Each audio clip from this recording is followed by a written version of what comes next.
प्रथम सर्वांना होळीच्या हार्दिक शुभेच्छा। यंदा मी होळीला खस्ता कचोरी हा प्रकार बनवणार आहे।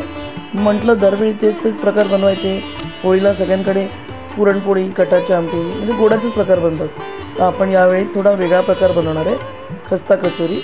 बघा कशी खुसखुशीत बनलेली आहे। प्रथम मी तुम्हाला होळीबद्दल थोडी माहिती देईन। हिंदू संस्कृतीमध्ये सणांची काही कमतरता नाही। आपले विविध सण जितके आनंदी, उत्साही तितकेच अर्थपूर्ण पण आहेत। असंच वाईट गोष्टींची आहुती देण्याचा आणि रंगांचा सण म्हणजेच होळी। शेवटचा मराठी महिना फाल्गुन आणि या महिन्यातील पौर्णिमेला येणारा सण म्हणजे होळी। होळी देशभरात ठिकठिकाणी साजरी करण्याची परंपरा, पद्धत आणि पदार्थ पण वेगवेगळे आहेत। तर चला आपण पद्धत बघूया। मुगाच्या डाळीचे खस्ता कचोरी।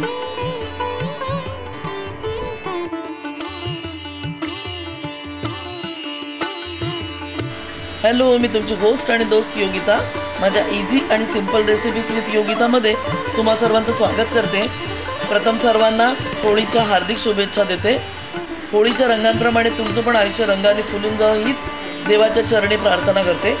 आज मी या सणाच्या निमित्ताने तुम्हाला दाखवणार आहे दाल कचोरी हा प्रकार। त्यासाठी मी घेतले मुगाची डाळ 1 कप भरून घेतलेली, 1 वाटी भरून। तुमच्याकडे जी वाटी असेल त्या साईजने तुम्ही घ्या।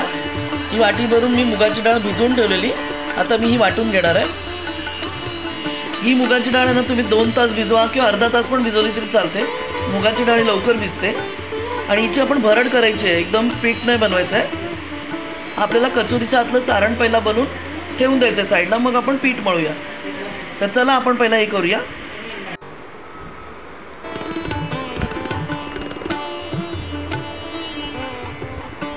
हे बघा, भरड अशी तयार करून घ्यायची। ही बघा, थोडी थोडी डाळ ना मी ठेवलेली आहे। भरड तयार करून घेतले। आता आपण पॅनकडे वळूया।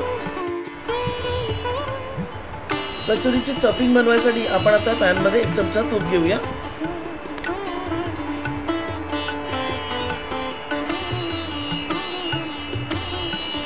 तूप चांगलं गरम होऊ द्या।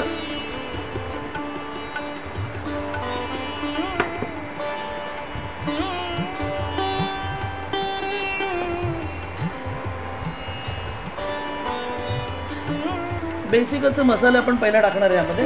हिंग, हळद, जिरं, बडीशेप, हळद आणि मसाला। पहिला मी यामध्ये बघते, पहिला चेक करून गरम झालाय का। यामध्ये मी टाकते 1 मोठा चमचा जिरं, 1 मोठा चमचा बडीशेप, पिंच हिंग आणि हे चांगलं आपण भाजून घेऊया।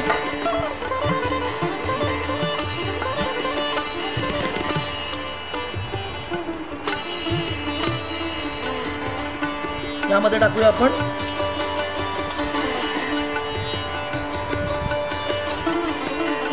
पाव चमचा हळद,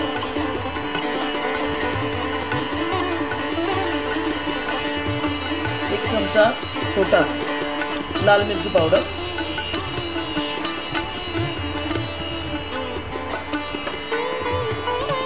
थोडं सौते करून घेऊया।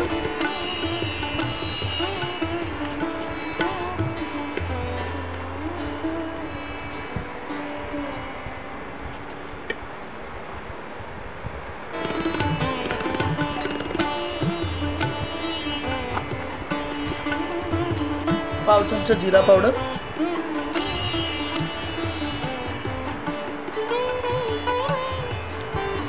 यामध्ये मी हिंग, हळद, धणा, जिरा पावडर, लाल मसाला, हळद सगळं टाकून घेतलंय, बडीशेप, जिरं। आता यामध्ये मी मूग डाळ टाकते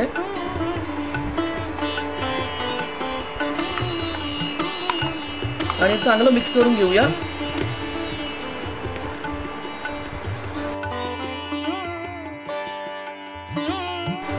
यामधलं पाणी सुकून गेलं पाहिजे। अजून यामध्ये थोडे मसाले टाकायचे आहेत, पण पहिला आपण हे पूर्ण मिक्स करून घेऊया। मी एकदम लो फ्लेम ठेवलेला आहे।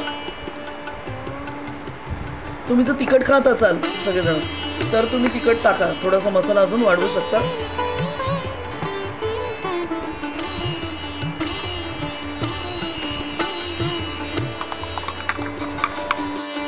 आता यामध्ये या मिश्रणामध्ये आपण एक एक करून मसाले टाकूया। एक छोटा चमचा मी गरम मसाला टाकून घेते, पाव चमचा सुंठ पावडर टाकते, एक चमचा आमचूर पावडर टाकते,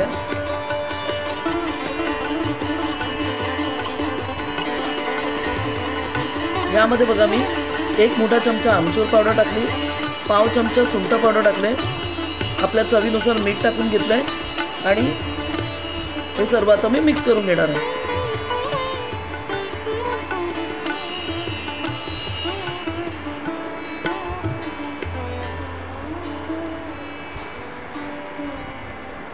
सर्व मिश्रण एकजीव करून घ्या, म्हणजे इथे मीठ राहिलं असं व्हायला नको।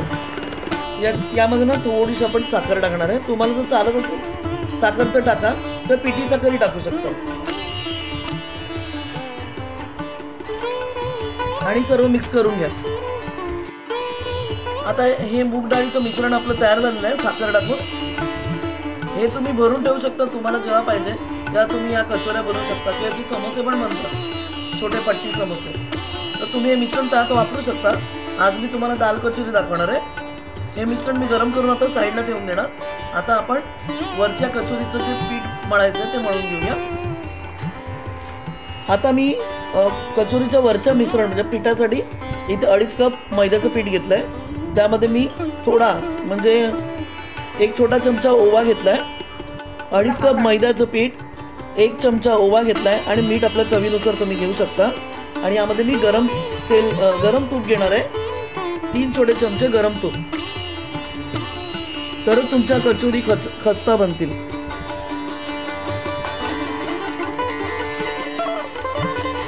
गरम आहे तर थोडं जरा हात सांभाळून। यंदा तुम्ही होळीला काय बनवणार आहात मला कमेंट करून सांगू शकता। दरवर्षी म्हणजे आपल्या महाराष्ट्रीयन लोकांकडे कटाची आमटी आणि पुरणपोळीच बनते। मी विचार केला आपण थोडं नॉर्थचा प्रकार पण दाखवूया, म्हणजे हे नाश्त्याला पण होतं ते प्रकार।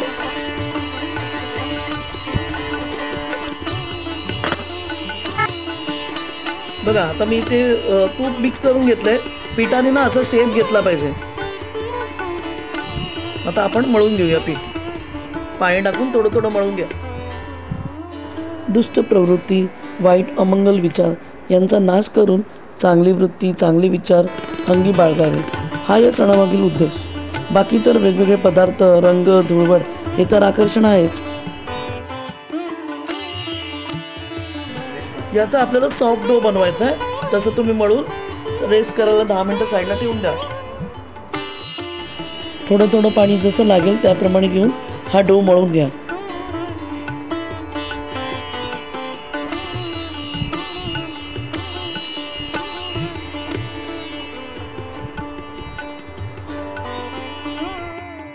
मीडियम सॉफ्ट डो मी मळून घेतलेला आहे, बघा एवढा नरम आपल्याला पाहिजे।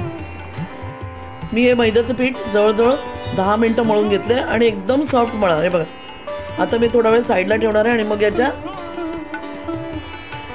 खस्ता पुरी बनवायला घेणार आहे, तेव्हा मी तुम्हाला दाखवते।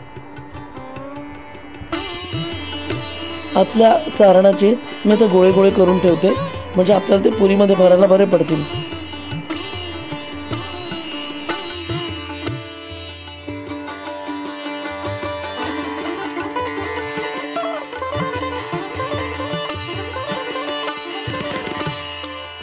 आता पुरी बनवून घेऊया। ज्याप्रमाणे आपण पराठ्यासाठी गोळी बनवतो आणि त्यामध्ये मिश्रण टाकतो ना, त्याचप्रमाणे मी पहिली पोळी बनवली। मी तुम्हाला दुसरी परत दाखवते। पोळी अगदी हलक्या हाताने म्हणजे पुरी अगदी हलक्या हाताने लाटा। बघा आता मी तुम्हाला दाखवते, मिश्रण सगळीकडे पसरलेलं आहे। बघा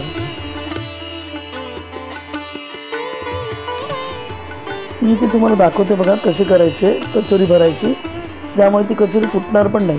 आता मी ती गोळी घेतली, ती मी लाटून घेणार आहे। तुम्हाला पाहिजे तर अजून छोटी साईज घेऊ शकता, मी जरा मोठी साईज घेतलेली आहे कारण मला मोठ्या पुऱ्या बनवायच्या होत्या, कचोरी मोठी बनवायची होती। तुम्ही मीडियम घेऊ शकता। लाटलेली पुरी याप्रमाणे हातावर घ्या आणि तिच्या मध्यभागी बरोबर ते मिश्रण आपण जी गोळी बनवले ते भरून घ्या। जर कमी वाटलं तर अजून भरून घ्या। आणि आपण मोदक जसं वाळतो त्याप्रमाणे वाळून वरून त्याची शेंडी काढून घ्या. एक्स्ट्रा भाग असतो तो काढून घ्यायचा आणि परत फ्लॅट करून मग पोळी लाटून घ्या. बघा याप्रमाणे मी त्याचा वरचा एक्स्ट्रा भाग आहे तो काढून घेतला आणि मग आता ती गोळी मी फ्लॅट करून घेणार आणि कचोरीचा शेप देणार तिला. जरा जरा हाताने प्रेस करून घ्या, मी बघा करते. त्यामुळे काय होतं, मिश्रण पूर्ण पसरलं जातं, म्हणजे कुठेतरी अर्ध राहिलं, कुठे भरली गेली असं नाही होत.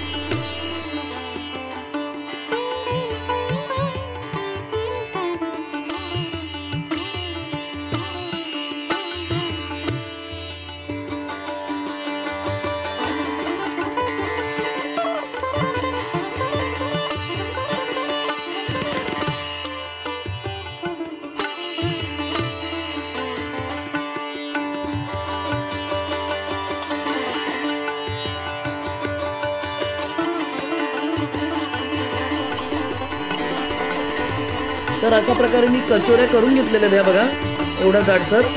आता आपण या तेल गरम करून आपण स्लो करून मग त्यामध्ये तळायचे. तेल चांगलं गरम करून मग स्लो करा आणि मग त्यात पुरी टाका, तर ती चांगली तळली पण जाईल आणि खस्ता बनेल. जोपर्यंत पुरी हलकी होऊन वर येत नाही तोपर्यंत तिला म्हणजे कलथ्यानी प्रेस करू नका किंवा काही करू नका, हलवू नका. पुरी आपल्याप हलकी होऊन वर येणार.